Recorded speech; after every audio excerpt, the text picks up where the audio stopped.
So in this video, we're going to be making a picnic table. And what's really interesting about this picnic table is that is what we're going to use to make our picnic table. That's essentially it. Now, there are a couple more boards and we'll talk about it, but this is essentially what we need for the bulk of our picnic table. The other boards that we're going to be using, we're just literally going to take and cut them in half. So they almost don't even count. So to build this picnic table, it requires 4 2x4 8-foots. And then depending on the length of your picnic table will depend on if you get 10-footers or 8-footers. In my case, when I went to go buy my material, they didn't have 8-foot boards. So I had to get 10-foot boards. So we're making a 5-foot long picnic table. Now, this picnic table is also going to convert to a bench. So it's kind of dual purpose, which is pretty cool. So 5-foot bench will seat 3 comfortably. So if you're going to be using this as a picnic table, you'll be able to sit 3 people at your picnic table as well. So to make this, then we need 4 2x4 8s, and then we need 4 2x6s, and in my case, I got 10-footers. Okay. So now there is one board here, really 2, that I don't have shown, but we're just going to take an 8-footer and cut it right in half. So we need 2 4-foot lengths that I do not have cut yet.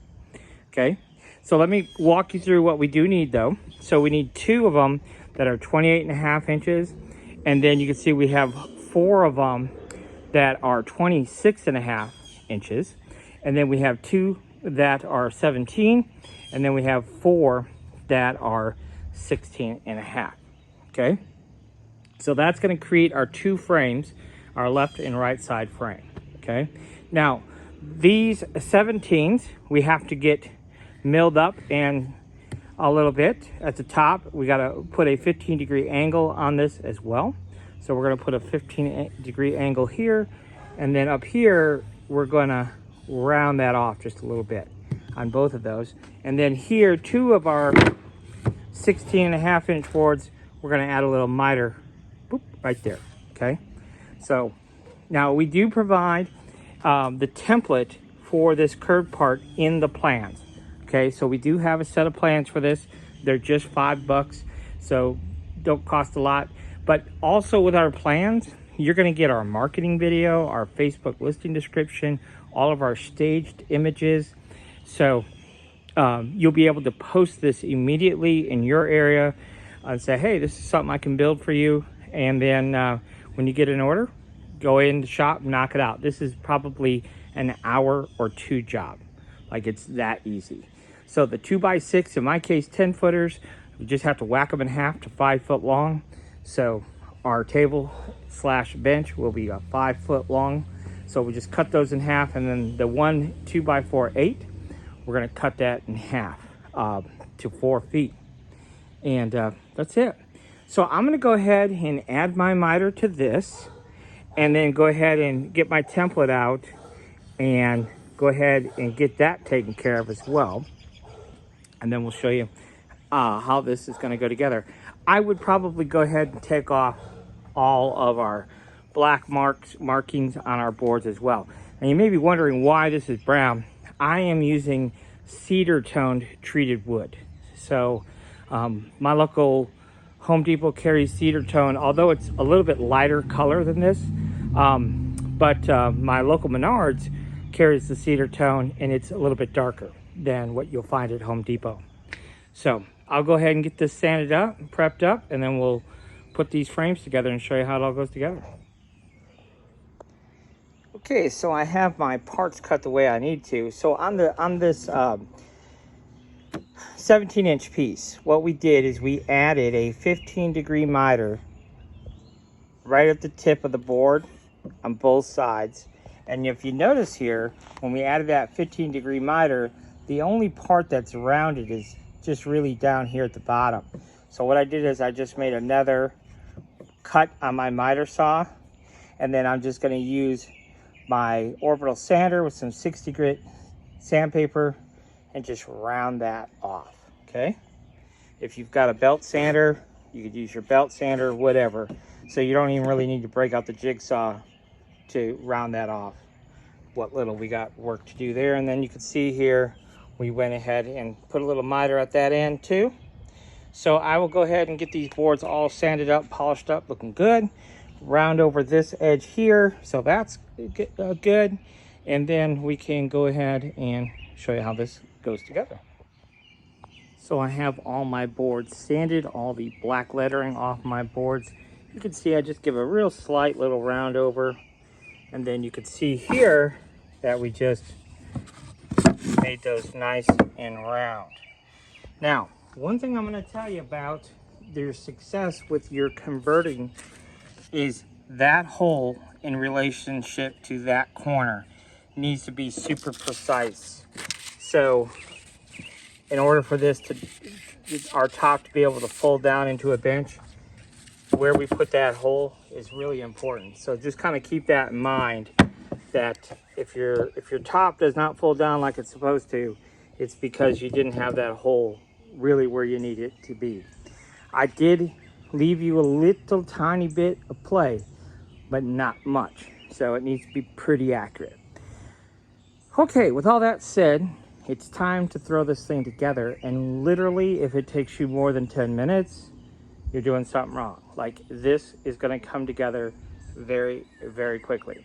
So I'm gonna kind of reorganize things here a little bit, get some tools out here. We're gonna be using 1.5" screws to put this together. So I will get that and my screw gun, and we will put this thing together real quick. Now this is how I suggest you go about putting this together.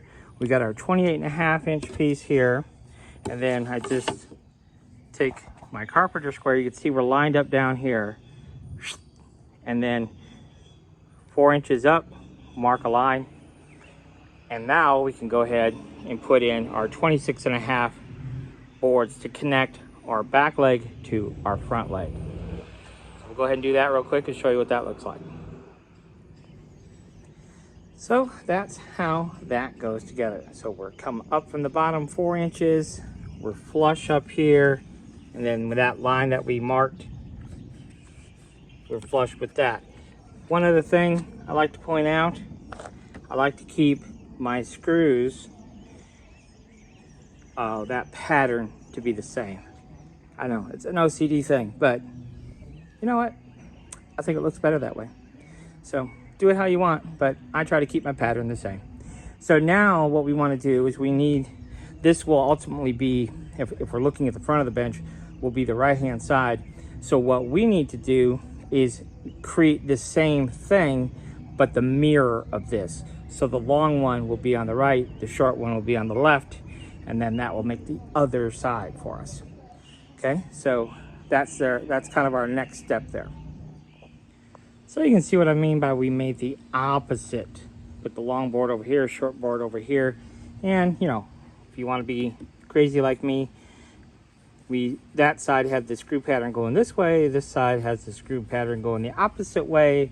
So when they're facing one another, they are going the same direction, I guess, kind of, sort of.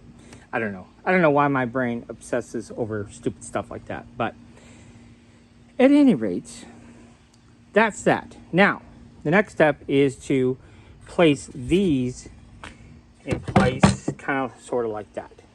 So I will show you how that's done. Okay, so we've kind of flipped this over, and you can see that we're going to come out 7 3/4. So from the inside here to the tip is 7 3/4. Now, I don't know that that's really that pertinent to be an exact dimension, but if you want to know what that dimension is, that's what it is. Our main thing is that this board is going to be flush with the bottom of this one, and it's going to meet up here at the tip. Okay, now again, me being the obsessive person I am going to flip this whole unit over and put the screws on the back side of this. So on the end, this will be the end facing out.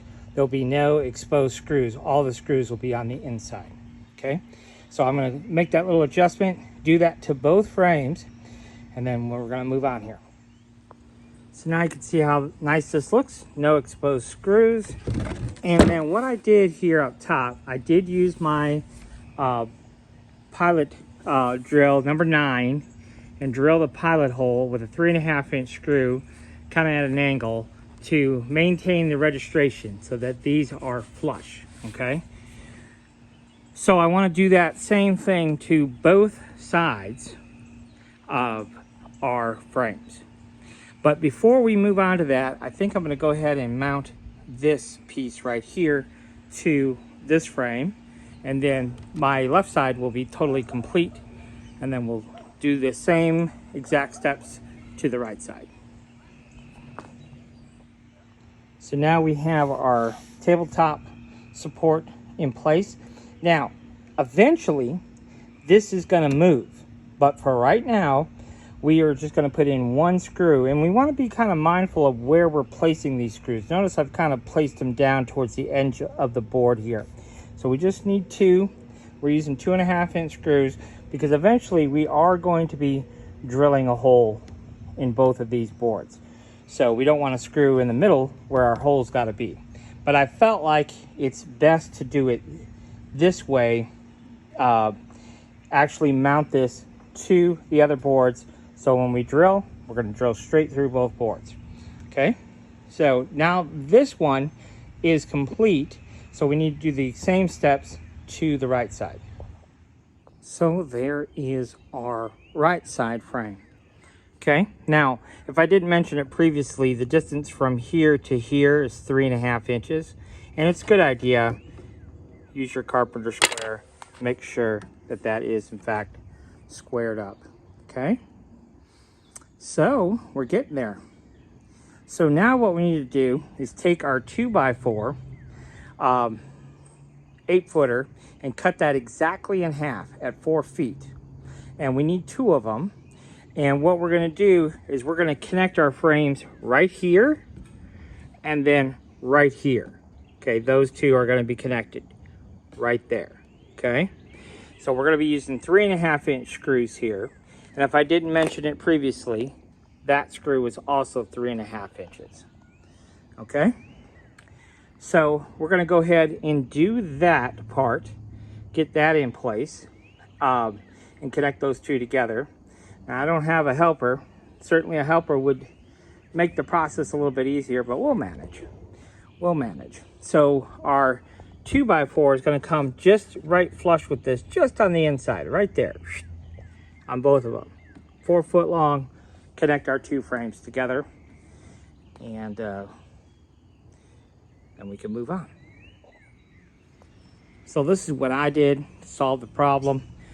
I just took some scrap 2x6 and ran it through the table saw 4 inches tall. Just put a couple of them together, and then that will hold this side while I manually hold this up. I did start 2 3.5-inch screws out here, and then if we look here, this is right in line with that. That's where we want it. The exact placement's not all that critical, but that's kind of how I've got it set up. So what I'll do now is I'll pre-drill 2 3.5-inch screws on the other side and just move that block down and repeat the same process. We could actually make 2 blocks if we really wanted to hold this side up and that side, but I don't feel it's really necessary. Okay, so that's how I handled that. So we'll go ahead and get that other one mounted, and probably what I'll do before I do the back one, I'll just slide this down and mount this one on this side. And then kind of move on from there. Told you it was going to be easy. Very, very quick assembly here. So that is what our main frame looks like. So now we're just going to put on 2 boards for our seat, and then 3 boards for our top. And then once we've got all that mounted, then we'll use our templates to drill the 2 holes here that we need up top here. Then we're going to need another hole down here and down here, and I'm going to explain all this when we get to the point where we make that move and rotate. But that's where we're at up to this point. One little tip that I might have you do, I will probably do it I would like to go ahead and put in a 1/4 inch lag here, right in between these two screws. Probably a 5-inch lag. I just think that will be good long term. We've got 3.5-inch screws there, but I just feel like, you know, it's not that much. Put in a couple of lags, 4 lag bolts, and that will make this thing super sturdy. And of course up top, when we put in our horizontal boards to connect these two, then, you know, that's really gonna add some strength. Now, there is one other thing that I might consider having you do, is because we're doing a 5-foot span, I don't want those 2x6s to sag. So it is another 2x4, so it's another $6 added to the cost. But I wouldn't mind putting in a support going across there to support those 2 seat boards. If we did that, boy, I mean, it would be absolutely rock solid. So those 5-foot 2x6s would definitely not sag. So I don't know, that's just something you might consider doing. Same thing with our top.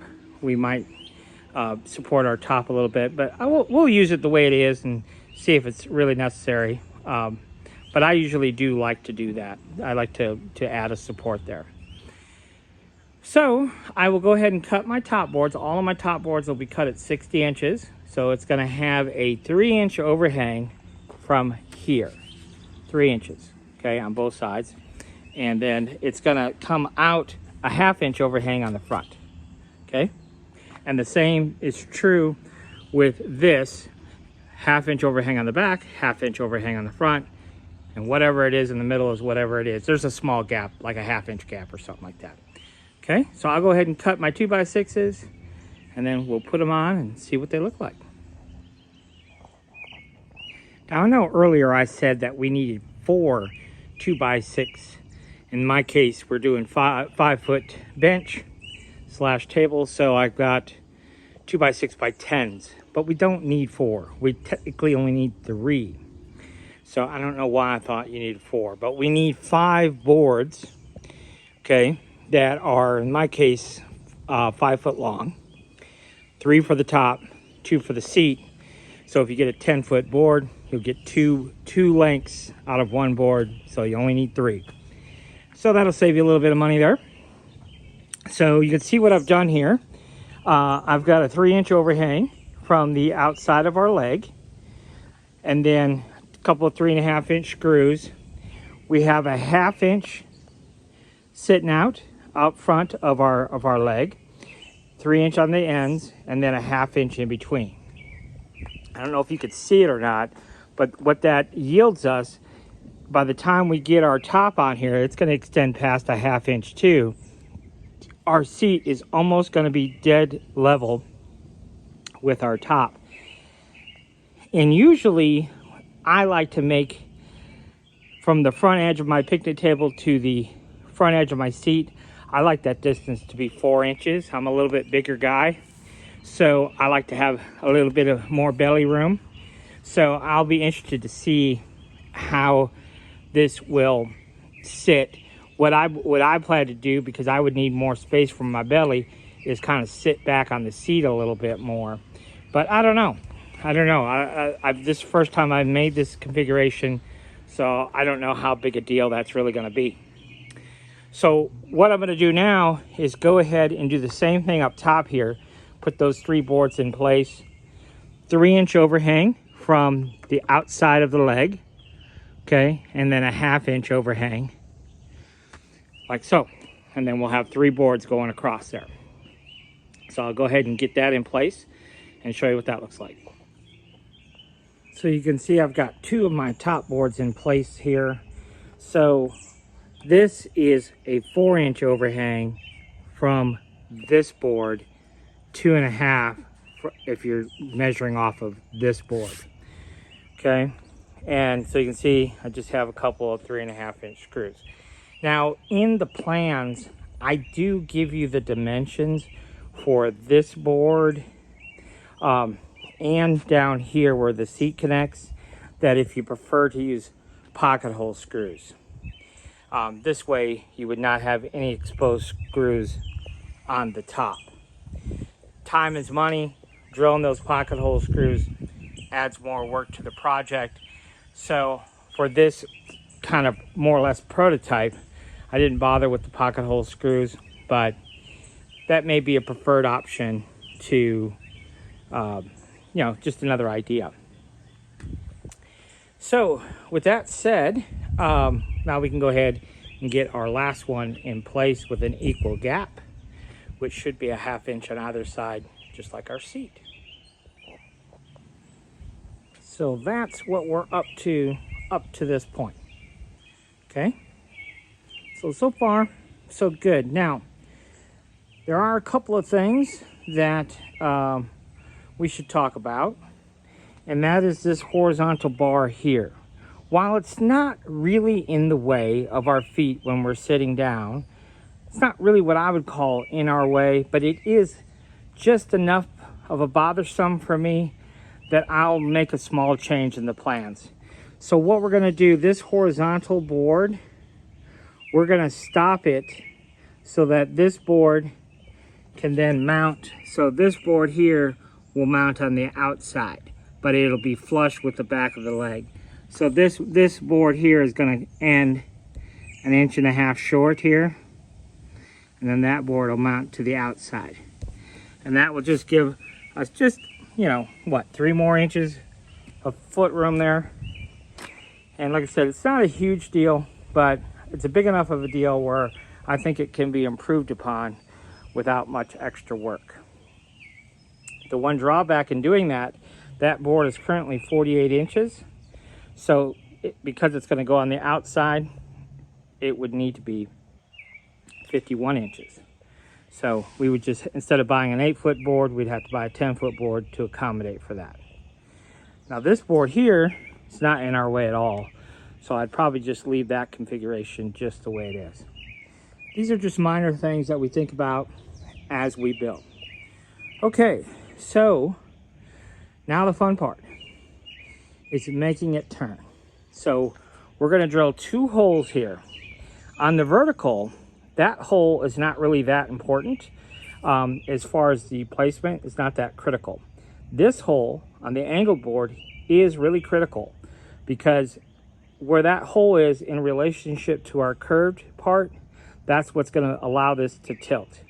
The back hole on the vertical board, that is just for a pin to hold it in this horizontal position when it's a picnic table.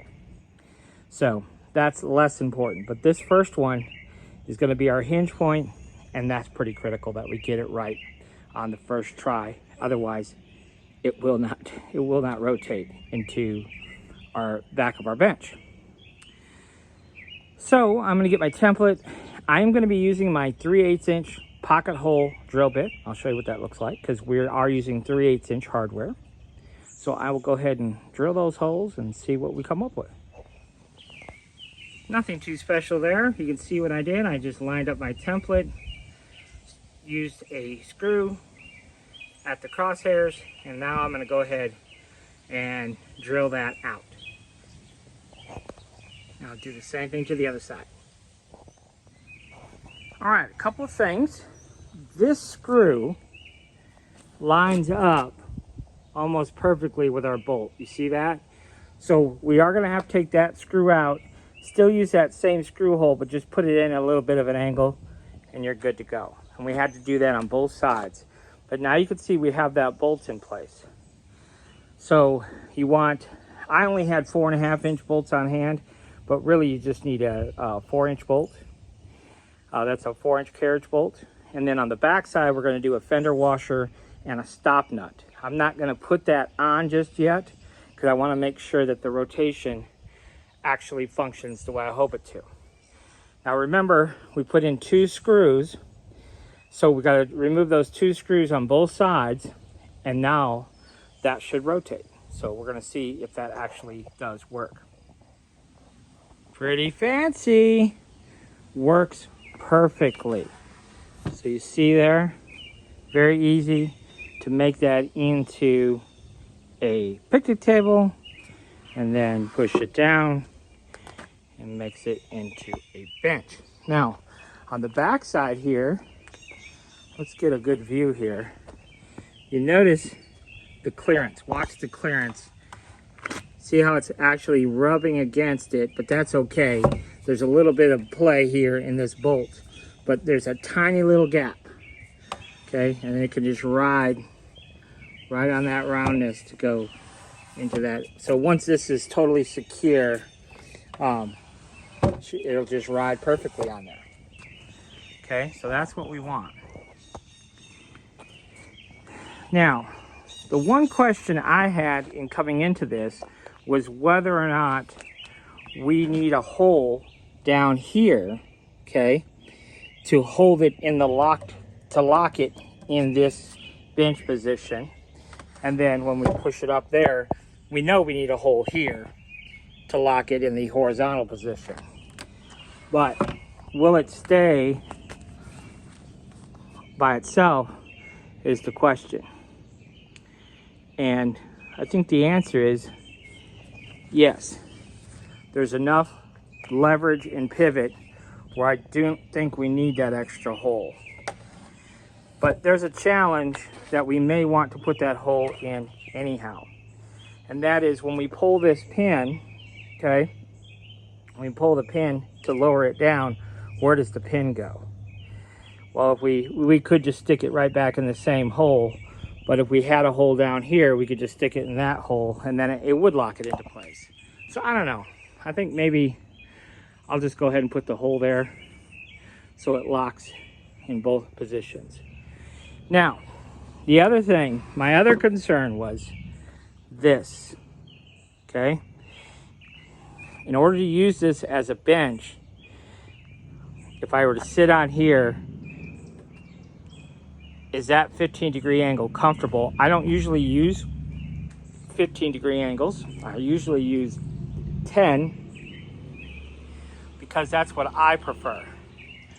We really cannot move this any further forward and take up that gap. And the reason being is because then it wouldn't be comfortable to sit as a picnic table, at least not for me. That's for sure. So is it fairly comfortable sitting forward and leaning back against this? And as I lean back, do you see that? So that does push back. So we would want a second lock in there. So is it comfortable? Reasonably so, at least? Yes. There is a little bit of gap here, but my butt is like sitting right on that edge. It's not sitting in the hole, so to speak. So is it reasonably comfortable? Yes. Do I think I would like this a little bit more straight up and down and make this 10 degrees instead of 15? Yes. If I was making it for myself, I'd probably make that 10 degrees instead of 15. So in the plans, I will give both details. So you can make the back 10 or make the back 15. Dimensions will change ever so slightly. But all in all, pretty happy with the result.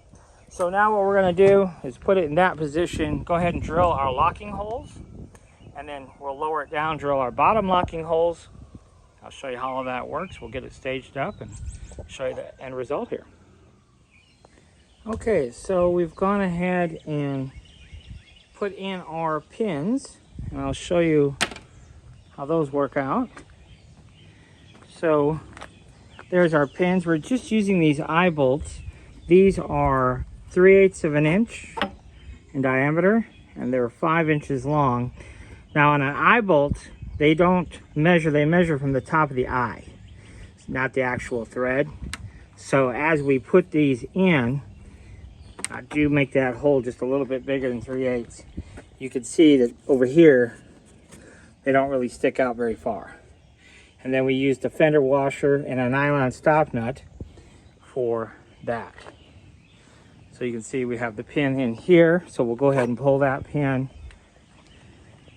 Then we can come over here and pull this pin.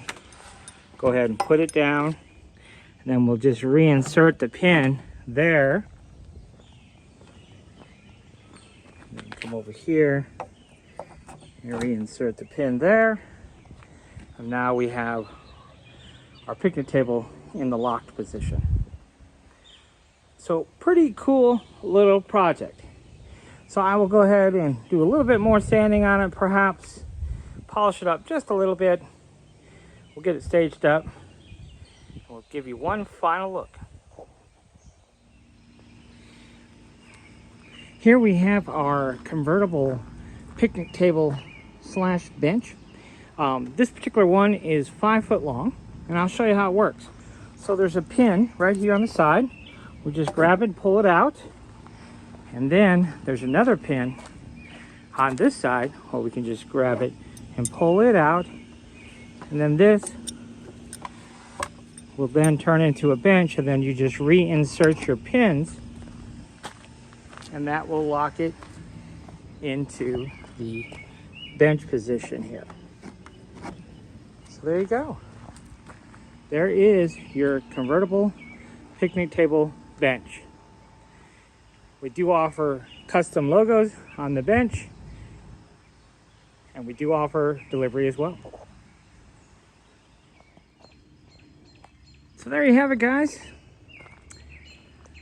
That is the finished product. I think it looks really good, and of course you can have 2 back to back for a full picnic table, and we could make this longer too if you wanted. So now I would highly encourage you to consider making a kids size version of this. We do have the plans available for the kids size version. And something else I want to think about, and I'm kind of milling this around in my head, is I have a plan that could possibly, don't know for sure yet, I'd have to lay it all out, but I have a plan for a half price version of this, or at least a version that would be substantially, it's same product, but substantially cheaper if we build it just slightly differently. But I'll have to lay it all on the computer and see if what's in my brain actually computes when it comes to dollars. But yeah, I think this could be built for nearly half the cost. But I'll have to think about it. Okay, so that is what I wanted to show you. Looks pretty cool. So hope you enjoyed this one. Thanks for watching.